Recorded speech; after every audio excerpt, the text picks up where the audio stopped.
இல்லை திரு டிடிவி அவர்கள் வந்து அவருடைய அரசியல் வாழ்க்கையில் லாஸ்ட் 9 வருஷம் அவர் என்ன பண்ணாருன்னு அவரை வந்து தன்னைத்தானே ஒரு ரீவிசிட் பண்ண வேண்டிய சூழ்நிலையில் இருக்கணும்.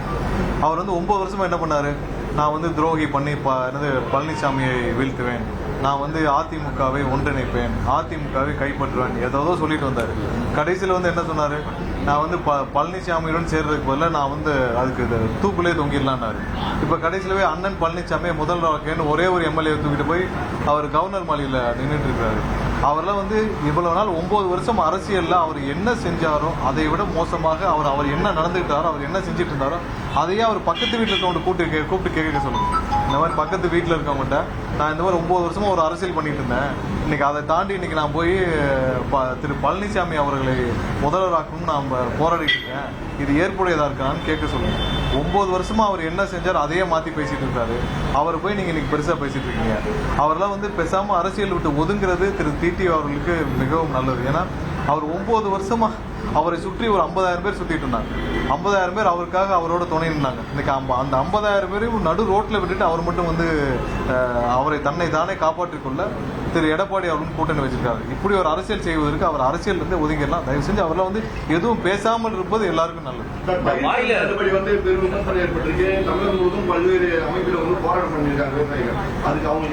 இல்ல திமுகவுடைய தூண்டுதல் பேர்ல ஒரு சில இடத்துல போராட்டம் பண்றது. நீங்க பயிர்க்கடன் தள்ளுபடியில நீங்க மொத்தம் உள்ள 14 லட்சம் விவசாயிகள் 12 லட்சம் பேர் வந்து இதனால பயனடைஞ்சிருக்காங்க. இதுல எவ்வளவு பேர் அதிகமா பயனடைஞ்சிருக்காங்க, எவ்வளவு உடனடியாக நம்ம முதல்வர் வந்து சொன்ன வாக்குறுதியில உடனடியாக நிறைவேற்றப்பட்டு எவ்வளவு பேர் இதுல பயனடைஞ்சிருக்காங்கன்னு தான் நீங்க பார்க்கணும். சரி, கண்டிப்பா அரசுடைய நிதிநிலை என்ன நிலைமையில் இருக்குன்னு தெரியும், எவ்வளவு தூரம் மக்களுக்கு பயனளிக்கும் விதத்துல அரசு செயல்பட்டு இருக்குன்னு தெரியும். உடனடியாக ஒரு அரசுல வந்த 2 வாரத்துல பயிர்க்கடன்களை தள்ளுபடி செஞ்சு முதல்வர் அளித்த இது வந்து உத்தரவு வந்து எல்லா இடத்துலையும் மிக சிறப்பாக ஏற்கப்பட்டிருக்கு. ஒரு சில பேர் திமுகவுடைய இந்த மாதிரியான ஒரு 3ஆம் தர நபர்களுடைய தூண்டுதல்னால நடக்கும். கண்டிப்பா என்னன்னா விவசாயிகள் நலனுக்காக தான் முதல்வர் கண்டிப்பா இந்த போராடி இருக்கிறார். ஒவ்வொரு நாளும் விவசாயிகள் நலனுக்காக மட்டும்தான் நம்ம வேலை பார்த்துக்கணும். அந்தந்த துறைகள் அனைத்து வேலை பார்த்துக்கணும். ஏழை எளிய மக்கள் அனைவருக்காக வேலை பார்த்துக்கணும். கண்டிப்பா என்ன செய்யணுமோ நியாயமா செய்யணும்.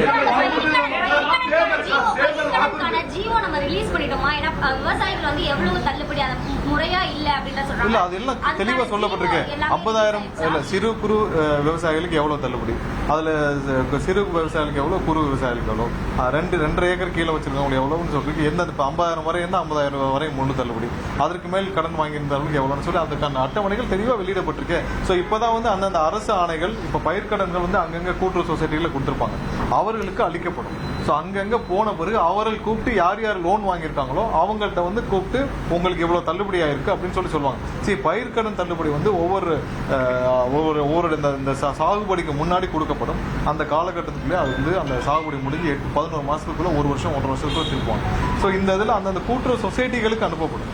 ஸோ அவங்களுக்கு அந்த ஜீவோ போன பிறகு அவங்க எடுத்து அந்தந்த விவசாயிகளை கூப்பிட்டு அவங்க வந்து இப்படிதான் சொல்லி அனுப்பிச்சிருவாங்க. சரி, இதான் சொன்னாங்க. நிதி நிலைமை குறித்து அறிக்கை வந்து கொடுக்கப்படும் சொன்னாங்க. அசம்பிளி கன்வின்ஸ் ஆகும் போது புதிய பட்ஜெட் முன்னாடி அதை எக்ஸ்பெக்ட் பண்ணலாமா இல்ல எல்லா இடத்துலயும் அதற்கான அசஸ்மெண்ட் போயிட்டே இருக்கு. இப்போ நாங்கள் இபியில் எடுத்தீங்கன்னா இபியில் ஒவ்வொரு நாளும் 6 மணி நேரம் 7 மணி நேரம் உட்காந்து அனைத்து அதிகாரிகளும் உட்காந்து நம்ம அசஸ்மெண்ட் பண்ணிட்டே இருக்கோம். ஒவ்வொரு துறையும் மிகப்பெரிய துறை. ஒவ்வொரு இடத்துலையும் வந்து நீங்க எல்லா விதத்துலையும் ஒரு எவ்வளவு பேர் பணியாற்றுறாங்க, எவ்வளவு டிபார்ட்மெண்ட் இருக்கு, எவ்வளவு ப்ரொக்யூர்மெண்ட் இருக்கு, எவ்வளவு ஸ்டாக் இருக்கு, ஒவ்வொன்றையும் நம்ம எவ்வளவு டெண்டர் இருக்கு, எவ்வளவு டெண்டர் முடிக்கப்பட்டிருக்கு, எவ்வளவு பெண்டிங் இருக்கு, இப்போ எவ்வளவு கையிருப்புகள் இருக்கு. ஸோ இதெல்லாம் நம்ம கணக்கிடப்பட வேண்டியிருக்கு. என்னென்ன பிரச்சனைகள் இருக்குன்னு தெரிஞ்சுக்கிற வேண்டியிருக்கு. ஸோ என்ன பிரச்சனைகள் இருக்குன்னு தெரிஞ்சுக்கிட்டு இதை எல்லாத்தையும் புரிஞ்சுக்கிட்டு இதற்கப்புறம் வந்து இதுல மக்களுக்கு எவ்வளவு தூரம் வந்து இவர்கள் சேவையாற்ற முடியும். இப்போ நீங்க சுகாதாரத்துறை இருக்குன்னா சுகாதாரத்துறையில என்ன நிதிநிலை எவ்வளவு இருக்கு, எவ்வளவு தேவை இருக்கு, எவ்வளவு ஹாஸ்பிட்டல் கட்டிட்டு ஸ்டாஃப் இல்லாம இருக்கிறாங்க, நிறைய இடத்துல ஹாஸ்பிட்டல் கட்டிட்டு ஸ்டாஃப் இல்லாம இருக்காங்கல்ல, எவ்வளவு ஹாஸ்பிட்டல் கட்டிட்டு ஸ்டாஃப் இல்லாம இருக்காங்க, எவ்வளவு இடத்துல ஹாஸ்பிட்டல் கட்டிட்டு எக்யூப்மெண்ட்ஸ் இல்லாம இருக்கு, எவ்வளவு இடத்துல மருத்துவர்கள் பற்றாக்குறை இருக்கு, எவ்வளவு இடத்துல செவிலியர்கள் பற்றாக்குறை இருக்கு, எவ்வளவு இடத்துல மருந்துகள் பற்றாக்குறை, இதெல்லாம் நம்ம கணக்கிட்டு முடிச்சுதான் அந்தந்த துறை அமைச்சர்கள் அதுக்கான முழு வீச்சில் இருக்காங்க. முடிச்ச பிறகு வந்து முழுமையா தள்ளுபடி செய்யும் சொன்னீங்க. இப்ப வந்து பாதி இவ்வளவு ஆகணும்னு சொன்னீங்க. அது பயிர்க்கடன் தள்ளுபடின்னு சொல்லியிருந்தா நம்ம தேர்தல் வாக்குறுதி இருக்கு. பயிர்க்கடன் தள்ளுபடியில நம்ம ஒரு என்ன மாதிரியான ஒரு ஃபார்முலால தள்ளுபடி பண்றோம்னு சொல்லியிருக்கோம். அதுக்கான அட்டவணை தான் கொடுக்கப்பட்டிருக்கு. இதுல எத்தனை லட்சம் பேர், அதாவது இன்னைக்கு இருக்கிற இதுல 80% மேற்பட்ட விவசாயிகள் இதுல பயனடைஞ்சிருக்காங்க. என்ன நம்ம இது சொல்லியிருக்கோமோ சிறு குறு விவசாயிகளுக்கு எவ்வளவு பயனளிக்க முடியுமோ அதற்கான பயனளிக்கிற விதத்தை முதல்வர் சிபிஎம் மாநில சண்முகம் வந்து அவங்க என்ன சொல்றாங்க, எடப்பாடி பழனிசாமி விஜய் சேர்ந்து எந்த பிரச்சனையும் வந்திருக்காரு, சந்திக்காதான் பிரச்சனை அப்படின்ற மாதிரி சொல்லியிருக்காரு. இன்னைக்கு வந்து தோழர் சண்முகம் அவர்கள் சொன்னதுக்கு அப்புறம் ஒரு விஷயத்தை நான் எல்லாருக்கும் சொல்லணும்னு ஆசைப்படுறோம். திரு எடப்பாடி பழனிசாமி அவர்களை சந்திக்கவும் அப்போது நேரம் கேட்கப்பட்டது. திரு எடப்பாடி பழனிசாமி அவர்களை சந்திக்கவும் அப்போ நேரம் கேட்கப்பட்டது. ஆனால் ஒரு சில தலைவர்கள் அவர்களுடைய சூழ்நிலை கருதி, அவர்களுடைய தனிப்பட்ட சூழ்நிலை கருதி அவர்கள் இப்போதைக்கு வேண்டாம், நாங்களே தோல்வியுற்று இருக்கிறோம், இந்த டைம்ல சந்திச்சா நன்றாக இருக்காது, தோல்வியுற்று இருக்கிற நேரத்தில் சந்திக்க வேண்டாம் என்று அவர்கள் வந்து அதை அப்போதைக்கு அந்த அப்பாயின்மெண்ட்டை கன்ஃபார்ம் பண்ணல. எங்களுடைய தலைவர் இவர்கள் அவர்கள்னு யாரையுமே பிரிச்செல்லாம் இது பண்ணல. அனைவரையும் சந்தித்து அனைத்து தலைவர்களும் சந்திக்க வேண்டும் என்று விரும்பினார். அதன் அடிப்படையில் அதை சொல்ல வேண்டிய இன்னைக்கு தோழர் சண்முகம் சொன்னதால எங்களோட கூட்டணி ஆட்சியில் இருக்கிறாங்க, அவர்களுக்கு சொல்ல வேண்டிய விளக்க வேண்டிய கட்டாயத்தில் இருக்கிறோம். ஸோ இந்த சூழ்நிலையில் அதை சொல்லிக்கிறோம். என்னன்னா திரு எடப்பாடி அவர்களை சந்திக்கவும் அப்பொழுது எங்கள் தலைவர் சார்பாக முதல்வர் சார்பாக நேரம் கேட்கப்பட்டது. பட் அவங்களுடைய அரசியல் சூழ்நிலை கருதி அவர்கள் வந்து அதுக்கு உறுதியளிக்கவில்லை. அதனால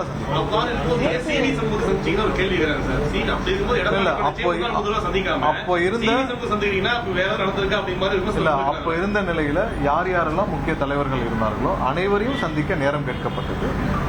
உங்களுக்கு தெரியும், திரு ஸ்டாலின் அவர்களையும் முன்னாள் முதல்வரையும் எங்களுடைய தலைவர் சந்திச்சார், திரு வைகோ அவர்களையும் சந்திச்சார், அனைத்து தலைவர்களையும் சந்திக்க நேரம் கேட்கப்படுது. ஒரு சில பேர் அவருடைய அரசியல் சூழ்நிலை கருதி அவர்கள் வந்து வேண்டாம் என்று அவர்கள் அது சரியாக இருக்காது என்று சொல்லிவிட்டார்கள். அதனால் திரு எடப்பாடி அவர்களை சந்திக்கவில்லை. அது அன்று நாங்கள் சொல்ல வேண்டாம் என்று நினைத்தோம்.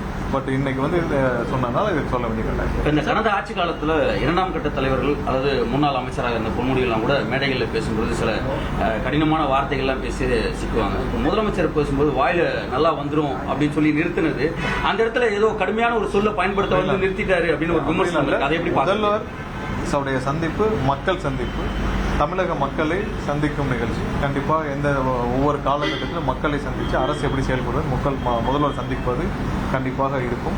ஸோ அதனால் ஒவ்வொரு காலகட்டத்தில் தொடர்ந்து இது மாதிரியான பயணங்கள், முதல்வர் மக்கள் சந்திப்பு நிகழ்ச்சிகள் இனி வர காலங்களில் அடிக்கடி இருக்கும். ஏன்னா மக்களோட அதிகமாக சந்திப்பு நடத்த வேண்டும் என்று முதல்வர்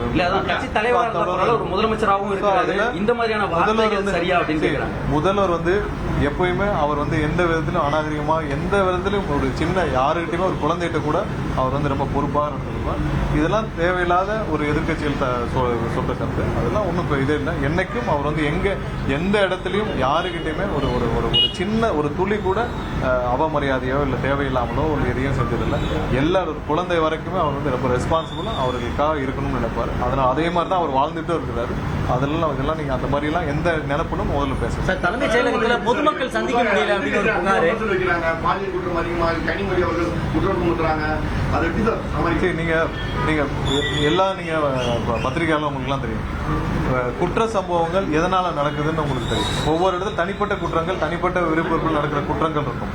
ஸோ அந்த குற்ற சம்பவங்கள் எப்படி நடக்குதுன்னு உங்களுக்கு எல்லாருக்கும் தெரியும். ஸோ அந்த குற்ற சம்பவங்கள் நடந்த பிறகு ஒரு சட்டம் ஒழுங்கை காக்கும் காவல்துறை எப்படி நடந்துக்கிறாங்கன்னு நீங்க பார்க்கணும். ஸோ ஒவ்வொரு இடத்துல இமீடியட் ரியாக்ஷன், உடனே கைது செய்யும் நடவடிக்கை, உடனே ஸ்பெஷல் பார்ட்டி போட்டு எல்லாமே வந்து உடனடியாக முடக்கிவிடப்பட்டு அந்த குற்ற சம்பவங்கள் நடந்த இடத்துல அந்த குற்றவாளிகள் கைது செய்யப்பட்டு வராங்க.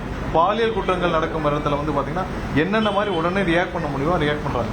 முந்த ஆட்சி காலத்துல என்ன நடந்துச்சு, இதே இடத்துல வந்து எந்த இடத்துல குழந்தைகள் மீது பாலியல் வன்கொடுமை எல்லாம் நடந்த இடத்துல ஒரு வாரமா விசாரணை கூட நடக்காம இருந்த எத்தனை குற்ற வழக்குகள் கடைசியில் ஹைகோர்ட் தலையிட்டு நீங்க அந்தந்த குற்ற வழக்குகளை வந்து நீங்க இப்படி செய்யணும் சிபிஐக்கு உத்தரவிட்டாங்க.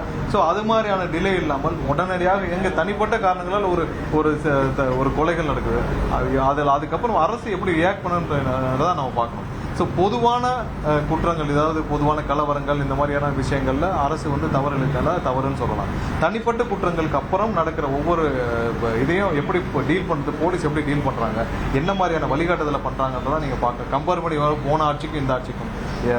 நிறைய பேர் எங்ககிட்ட சொன்னது, சிறப்பாக ஒவ்வொரு இடத்துலையும் காவல்துறை வந்து போன ஆட்சியை விட இந்த ஆட்சியில் மிகவும் துரிதமாக செயல்பட்டு ஒவ்வொரு இடத்துலையும் ரியாக்ட் பண்ணுறாங்க. ஒவ்வொரு இடத்துல ரொம்ப சென்சிட்டிவாக ரியாக்ட் பண்ணுறாங்க.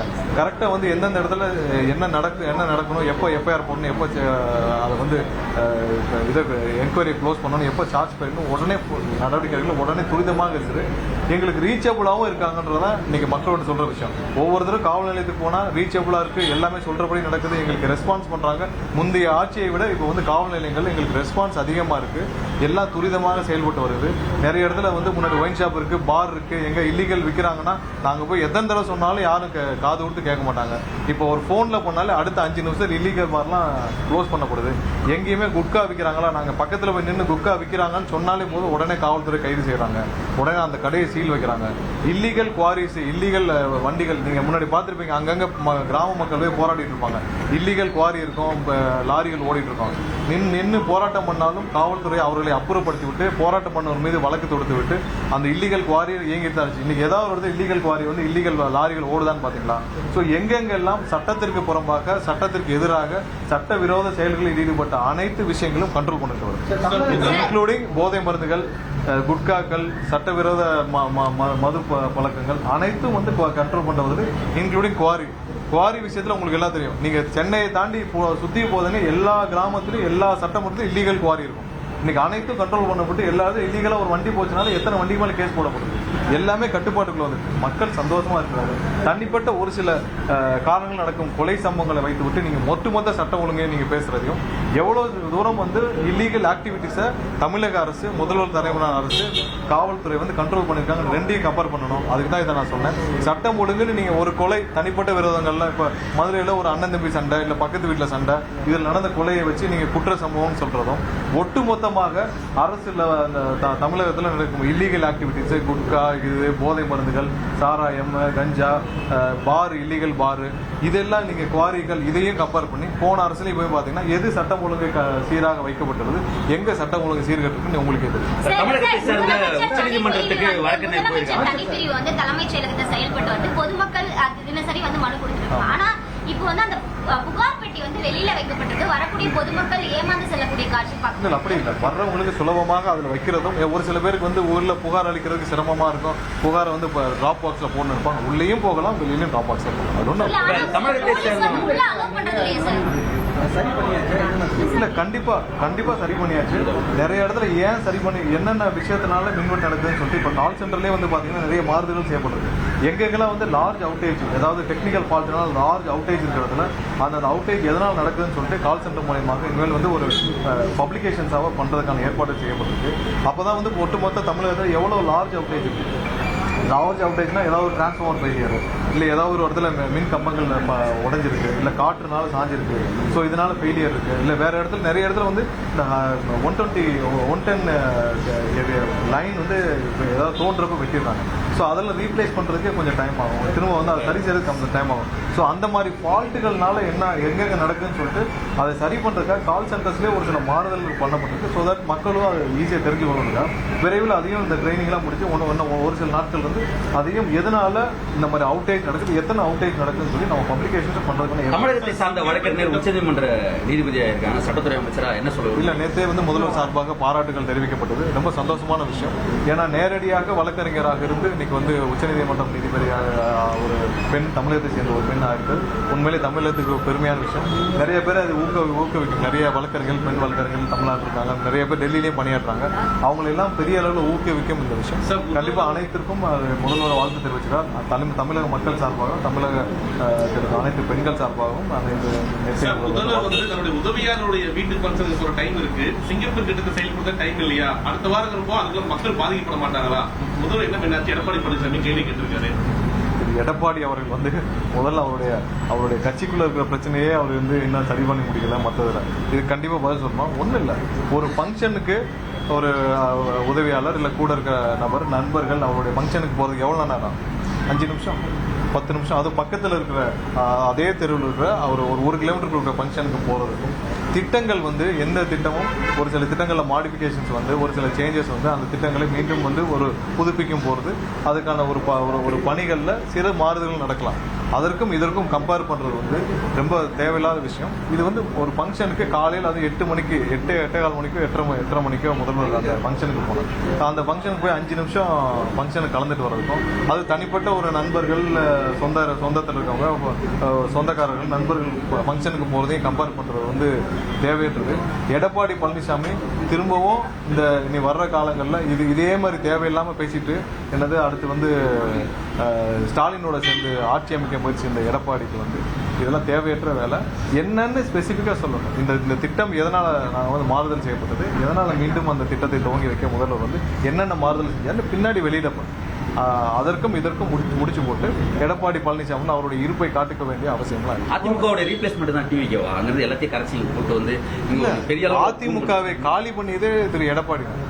வேற யார் காலி பண்ணணும்? யாராவது அதிமுகலேருந்து போய் ஸ்டாலின் கூட சேர்ந்து ஆட்சி அமைக்க முயற்சி செய்வாங்களா? யாராவது ஒரு துளியாவது முயற்சி செய்யுமா? அவர் எப்படி அந்த பில்டிங்குள்ளே போய் நின்று அந்த அதிமுக தலைமை அலுவலகத்தில் எப்படி நடந்து போறாருன்னே தெரியல. அது அந்த கட்டிடமே வந்து புரட்சித் தலைவர் வந்து அவருடைய சொந்த பணத்தில் வாங்கிய கட்டிடம்.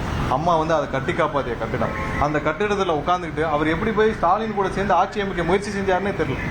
அது அதிமுக காலி பண்ணதே வந்து எங்களுடைய தமிழக வெற்றிகளுக்கு அதுக்கு சம்மந்தமே இல்லை. இவர் நடந்துக்கிட்ட முறை தானே. இவர் வந்து என்னைக்கு போய் ஸ்டாலின் கூட சேர்ந்து ஆட்சி அமைக்க முயற்சி செஞ்சு அந்த பேச்சுவார்த்தை நடத்தினாரோ அன்னைக்கே அந்த கட்சி முடிஞ்சிச்சு.